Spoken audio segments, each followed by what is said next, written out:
Nick Gallo, Bally Sports.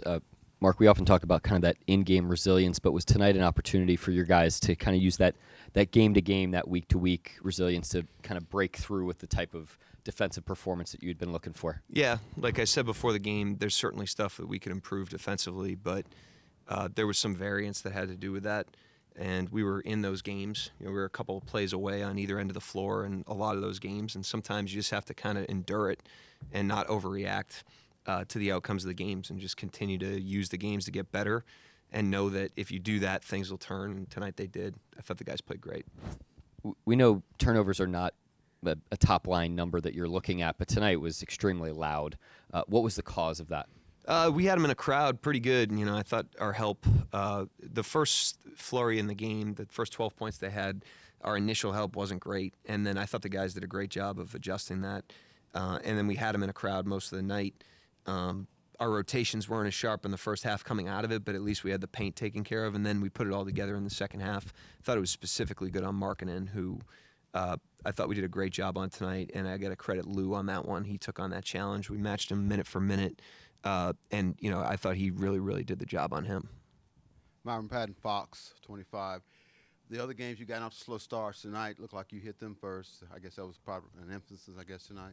Yeah, like I said, I didn't think our defense was as good early as it was as the game went on, but our offense was cooking early. We made some shots, which always helps getting off to a good start. The guys were ready to play. When you lose 5 in a row and lose the way that we've lost, confidence is always something that I've got my eye on watching, and I didn't think the guys, even amidst the losing streak, they still offensively were playing with aggressiveness and confidence, and that carried over tonight. They did a really good job to start the game. Do you talk to you guys at all? I mean, you had the 5-game losing streak, the whole play-in tournament. You're still a couple games back in the loss column. Talk to them about that at all. Does that come in conversation about these games? No, not specifically, because regardless of what your goals are, the play-in tournament's not our end-all be-all. We're playing a much longer game than just this season. But regardless of what your goals are, it always condenses back to your day-to-day habits and stacking good days and stacking good possessions in games and stacking habits and just strengthening, the core of the team and the culture of the team. And, whether you want to have a short-term goal or a long-term goal, that's always the way to accomplish it is bite by bite, day by day. And that's been our focus. We haven't talked about the play-in tournament or the playoffs. Derek Parker, Inside the Thunder. What did you see from Ousmane Dieng tonight? He played 20 minutes, and he just looked a little more comfortable in general out there. Yeah, I think, he looked comfortable because he was really competing and he played hard. And I think the work that he's done with the blue prepared him for that. It's like when you're off the treadmill and your feet are on the side and then you, jump onto the moving belt. He's able to jump onto the moving belt because of how he's prepared. And I just liked his aggressiveness tonight. He played with force on offense. He made good decisions. And defensively, he was up guarding shooters. He was off of the guys he was supposed to plug. He got in the mix on the glass. And that's all we can ask from him right now. He just needs to compete and just allow his talent to grow off of that baseline. I thought he did a good job of that tonight. Joe Masato, the Oklahoman. Mark Aaron was 9 of 10 at the rim tonight, had 27 points. What would you see that kind of led him to be that aggressive and that efficient at the rim? Yeah, some of them were just opportunities in transition and just in the cracks of the offense. I think that's one of the benefits of moving the ball. I thought the ball really moved tonight. And if you move it like that, you never know who's going to get some cracks, and he got plenty of cracks tonight. But he was on the gas and just competed defensively. He gave us great stuff on that end, too. Yeah, Andrew Schlecht at The Athletic. You guys are about 3 years into this rebuild. I'm just curious your thoughts on the style of play that as it has evolved on both sides of the ball. Like tonight, you turned them over a ton. Lots of guys had lots of assists. I'm just curious kind of your thoughts on how it's evolved and maybe where it's going. I think the biggest thing that's evolved is our internal understanding of the skills that are going to be necessary for our players to have in order to be successful. It's not complicated either. One-on-one defense, fundamental skills. We've gotten better at teaching that. They've gotten better at doing it. Our help principles, our coverage calls defensively, and then offensively, what are the parts of a drive-heavy, active spacing offense that players have to hone in order to perform well in that, like making quick decisions off the catch and playing with pace inside of the actions and active spacing and finding cuts, finding offensive rebounding opportunities, and then just taking that and putting it up against the strengths and skills of the players that we have, and have them gain an understanding of how to leverage those system skills with their strengths to be good players. And it's still an incomplete process. Like we're ever evolving in that. So are our players. But I do think that has gotten tightened over time, and a lot of it's just because we've learned about our specific guys and we've learned about our system as we've gone through all these experiences. Go ahead, bro. Yeah, I'll take over. This is a disaster. Yeah, Cliff Brown, Associated Press. Utah committed 26 turnovers. What does that say, I guess, about you guys' approach to this game and then the opportunities it created? Big disparity in field goal attempts. Yeah, I mean, they turn it over. I'm sure they're not happy about that. Some of them were probably, unforced and on their part. But at the end of the day, that's why we want to be a very, help-oriented team that makes multiple efforts after an initial help, because it forces teams to use multiple passes and to play deeper into the shot clock, and it allows them more time to make a mistake. The best example is the three-point shot that they counted, that Horton Tucker's foot was on the line. It's like, if you don't protect the paint and force them to throw that pass, you don't even get the opportunity for a guy to step on the line. There's no one stepping on the line when they're dunking. So there's a benefit to forcing teams to go deeper into possessions and use multiple actions to beat you. And I thought we made them do that tonight, and the turnovers were probably downstream from there. Daigneault Bell, BS. So early on, it seemed like they were really trying to keep you guys out of the paint. You had it going from the three-point line, and then you guys got it going from the paint. I think it was 62 paint points. Was that a message in the second half to try to get more established in the paint? It's a message every half, every game. We certainly want to be a team that puts pressure at the basket, forces teams to stand in there and force them to rotate.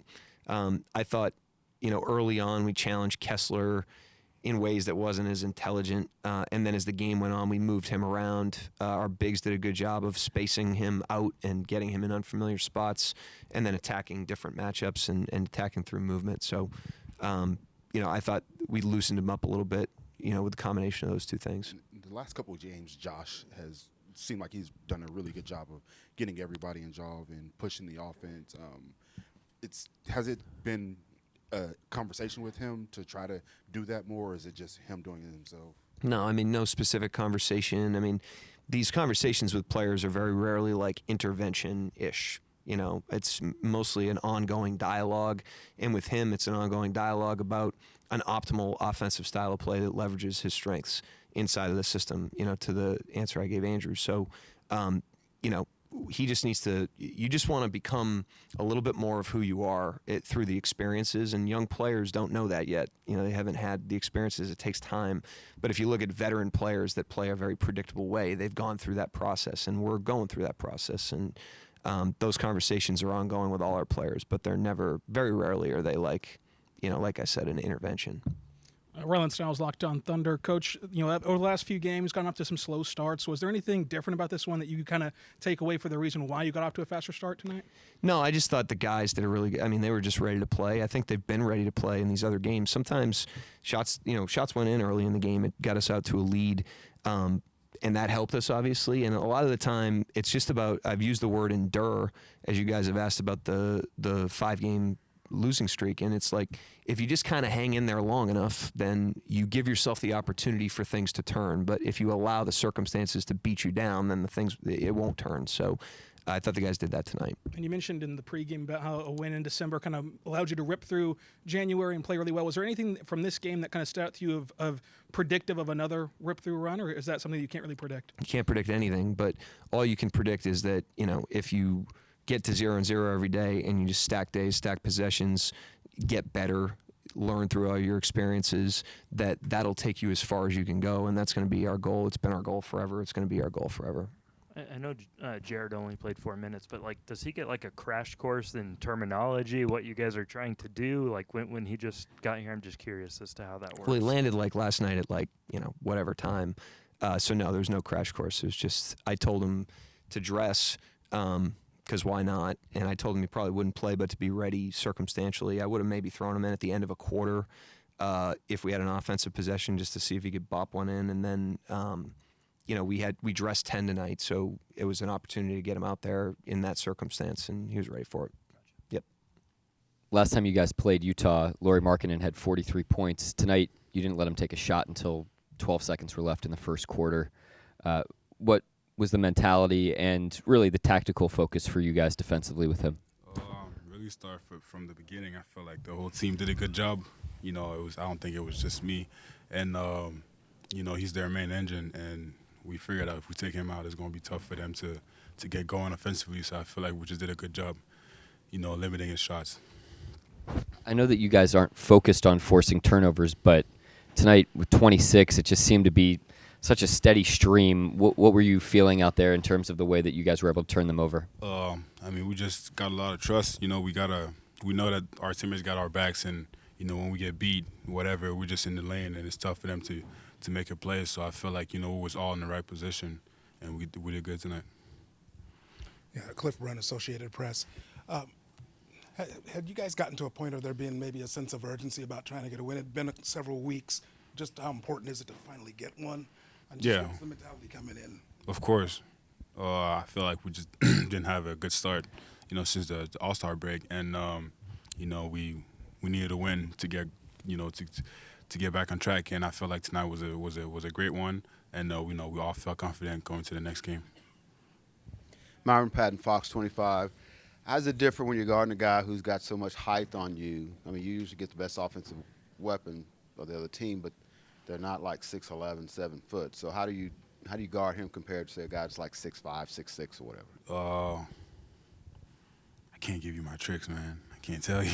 Without giving all the secrets away. But that's just everything has to be tough, honestly. I know that they're setting a lot of screens on him to get him open and really, just get around the screen and really stay in front of him and make everything tough. That was the main thing, and be physical, really. Rylan Stiles, Locked On Thunder. Lou, there was a moment in the third quarter where you guys came out of a timeout up big and decided to pick him up 94 feet, and that forced an 8-second violation. What was the thought process there for why you guys elected to go full court press, and was that just to kind of keep the momentum? Yeah, really, it was really to keep the momentum. I don't know what happened before. I don't know who called the timeout, but those moments is really big for us. When they really draw a play coming out of timeout, and we want to mess them up a little bit. So, Isaiah Joe just picking up full court was big, and he, I thought I had the steal or some, and he took a take foul, but it's all good. They called it 8 seconds. Yeah, what exactly goes into preparing for guarding all the different types of players? Because Markkanen is different from a De'Aaron Fox, who's different from Keegan Murray, or a Damian Lillard. Like, they're all different types of players. So what exactly goes into trying to prepare for that?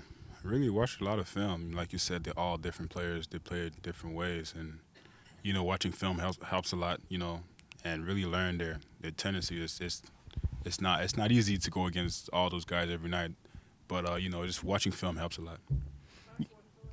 You mentioned your secrets. I'm not going to ask you about them, but are those things you just developed over time, just playing basketball? Is it watching other guys' tape, or is it just a combination of those things? A little bit of both. Experience. Shout out to the older guys I had my rookie year. It really helped me a lot. One of the older guys got me an iPad and got me to watch a lot of basketball games, NBA especially, watch a lot of film. So, I feel like experience helps a lot, but at the same time, I feel like I just got quick feet and I'm able to just move my feet well. Yeah. Who was it? Well, it was like Chris, Dennis. Those was the two main guys that help a lot, yeah. Myron Patton, Fox, here in Oklahoma City. How good does it feel to get a win, man? Feels good. We felt like we had hit a wall. Coming off All-Star break, we had a couple losses in a row, but some of them were at the tip of our hands where we should have pulled through and won. So tonight it was all about, just trying to make sure that we stayed locked in on the way that we play, stayed true to what we do. We got some guys down, so it was just about, trying to push through that wall and get a win. So I thought we did a good job. With Shea out, the first thing you probably think of is offense, because he scores 30 a game. But you guys are scoring a bunch of points and losing.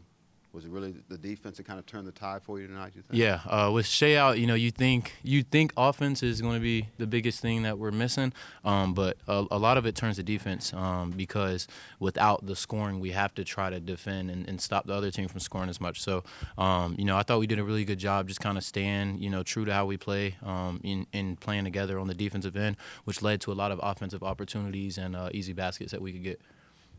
Roland Stiles, Locked On Thunder. Aaron, coming into this game, you averaged over a point per possession in transition, and tonight we're really good in transition as well. What goes into becoming so good in transition offense?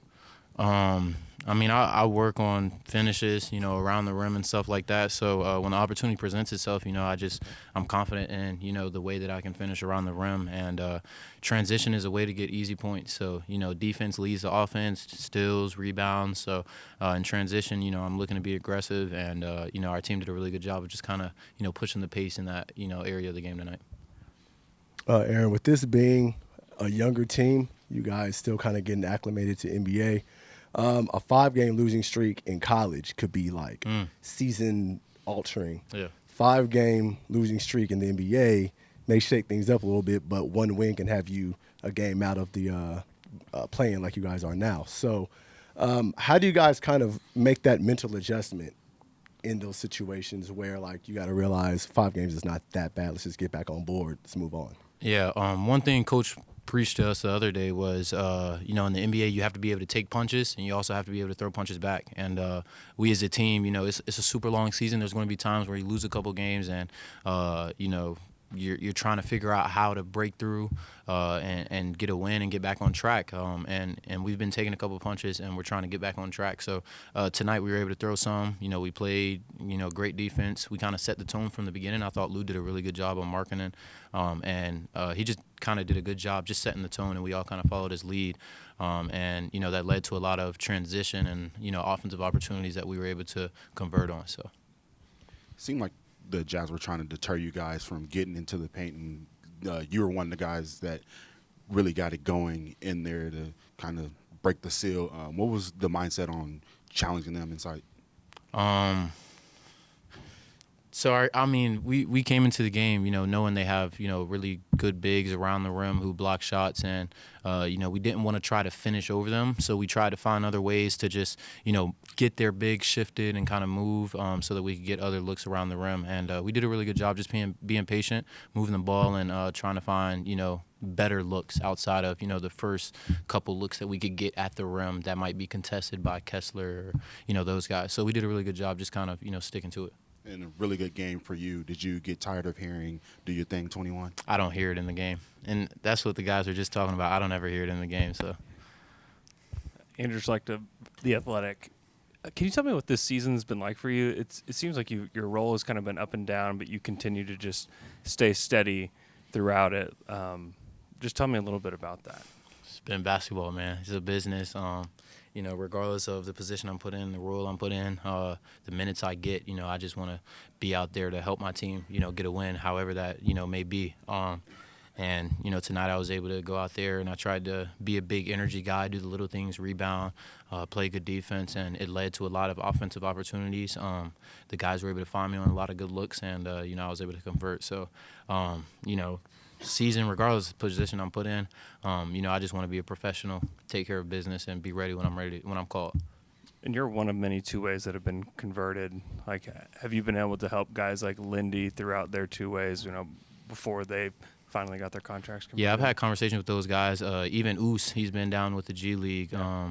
And I know he's not a two-way, but he's been down with the G League, just kind of trying to get comfortable and, get going. And, I was talking to him a lot tonight also. So, all of those guys, I try and talk to them because, I've been in the same position. And, I went to the G League earlier, not long ago. So, it's all about, just trying to grow, get better, and, become the best version of yourself. Josh, this is a wire-to-wire win. What was the mentality and maybe just the focus level coming out of the locker room tonight? Yeah, big win. Obviously, snaps us out of that losing streak against a good, hungry team in a similar spot to us. So we understood coming in, have a 0-0 mentality, forget about the last, 5-6 games. We got to bring it to these guys tonight. And I think we came out the gates the right way, which I think has been an issue, the last few games. Our first quarters haven't been great. I think tonight we set the tone, and we never really gave them a chance to get back in the game. We kind of kept that lead, to 10, 15 points throughout most of the game, and then put our foot down in that fourth quarter and, kind of ran them out the gym. So great win, but it's also a great test for us playing the same team. They're going to be hungry on Sunday night, so we've got to come ready. It starts with a good practice tomorrow. Markkanen didn't take his first shot until the 12-second mark of the first quarter. You guys racked up a ton of turnovers as well. Do you feel like taking them out of getting him involved impacted the way that you guys were able to get stops and force turnovers as well? Definitely. It helps having a guy like Dort, guarding him. That's an all-star starter. He's one of the best players in the league. And Lou made it tough for him all night. But those type of players are never a one-man job. It starts with Lou, but it's up to us, rest of our guys around him to, show presentation, make things disruptive for him, make it tough. And I think we did that for most of the night. He got to the line a bit too much. We probably fouled him a little too much, but for the most part, we did a great job. We forced him to take tough shots. Good players are going to make some, but for the most part, I think he didn't play, a comfortable game. I think for the most part, we forced him out of stuff that he likes to get to, made him, shoot, take tough shots, made him divert to others. So I think Lou did a really good job, but it was a collective effort against him. Michael Martin, the Oklahoman. Josh, you see shooters all the time. They get hot. They hit heat checks. They try some different shots. It feels like you do that a lot with your passing. Can you talk about that at all as just like you hit a tough pass and you just kind of feel it keep going and try some different things? No, that is correct. I guess it's similar to a shooter's, sense where you make a couple, that next one you come down, you don't really care where you're from. Similar to passing. I try and if the gap's, even thinner than usual, I'll probably try to thread it through. Coach gives me that freedom and that, I guess that freedom to make those type of passes, and I'm not looking over my shoulder if I turn the ball over. So it's a luxury to have because Coach knows I play on the edge a little bit. Maybe some of the passes I throw sometimes aren't the right ones, but I think when I'm at my most aggressive, I think throwing those things and trying to get easy looks for other guys puts us in good position. So tonight I was able to find guys, but those things don't happen without teammates making shots, being in the right spot. So tonight was fun. Everyone was out there enjoying it, and my job as a facilitator was to get guys looks, get guys open, and I think we were able to do that tonight. The last couple games seems like you've done a really good job of getting everybody involved and pushing the offense forward while also keeping your turnovers low. Has there been a mindset change or anything the last couple of games, or is it just you just playing your normal self? Yeah, facilitating and getting guys looks is what I love to do. I think that's how I've always played. The last two nights, I guess, guys have been knocking down shots. I've started to understand that if I find Isaiah a lot, those numbers probably look a bit better. So he's been great to play with. But pick and rolls, finding cutters, just understanding where guys are going to be on the floor. And I think throughout this time, we've kind of built that chemistry, and it kind of becomes second nature. It's not drawn up plays. It's off loose balls and scrappy plays where we're finding cuts and back doors. So I think that team synergy we've got is really coming together, and it's good for moments like this when everyone's having fun, enjoying themselves out there, and everyone's getting involved. Andrew Schleck to The Athletic. Big night for Aaron Wiggins, but I'm just curious what you've thought of his path. You guys are both in the same rookie class, but he's came in as a two-way and kind of had to fight to get onto a standard deal, and then he's scoring 27 points tonight. Just your thoughts on kind of him as a teammate and kind of his journey. Yeah, I love Wig. Great guy. Everyone loves playing with him. Connected. He does all the little things. He takes on the responsibility of guarding the team's best guys on the defensive end, offensively. Spaces the floor really well. Can knock down shots. Gets downhill. Finishes well. He's a great cutter. Really. For me personally, I'm always trying to find him on back doors and cuts and things like that because high IQ guy. He's in the right spot. So he's obviously, as you said, had to fight for his spot in the rotation and had time in the G. He's had DMPs, but true pro. He always stays ready when his number's called and reliable. You know what you're going to get from him every night. So love Wig. Super happy for him. Nights like tonight, you get happy for these guys because they do all the little things for the team, and then to have a outburst like this, Wiggs deserves it, and I think he's been a really, really solid piece for us, these last 24 months. Yeah, Mark said a few weeks ago that you guys added more cutting to the offense because you had Shea who would drive more and guys were just standing around, and it benefited the offense more when you guys have cutting. But how much more has it benefited you as a passer? Because it seems like it's a lot. No, exactly. When you're driving and you see a bunch of guys standing on the perimeter, it can be hard to hit somebody. But when you see multiple guys cutting to the rim, it forces weak side defense to collapse. Then you can hit shooters. If they don't collapse, you got a cutter there. So we practice it all the time. It's usually the first rule we do a practice is when a baseline drive happens, a guy will burn or cut from the quad. So it's something we're familiar with, and I think the more we can get it into games, the easier looks we're going to get. What have you seen from J-Dub over this last little stretch of games? It seems like he's really elevated his play. Definitely. As I said the other night, obviously without Shea, he's had a lot more responsibility with the ball in his hands, and he's looked great. He's looked comfortable with it, running the team, getting guys looks, getting himself, downhill, being aggressive. And I think when he's playing like that, he's at his best. He's a freak athlete, so when he's getting into the paint, he can finish over bigs, but he can also kick out, find shooters, dump offs to our bigs. So does it both ends of the floor, really active with his hands, gets in the lane, gets out and runs in transition. So he's been great. He's obviously taken another step, in these last 6-game, stretch we've had since the break. But, happy for him. And he's definitely finding his feet in the NBA, and he doesn't play like a rookie out there.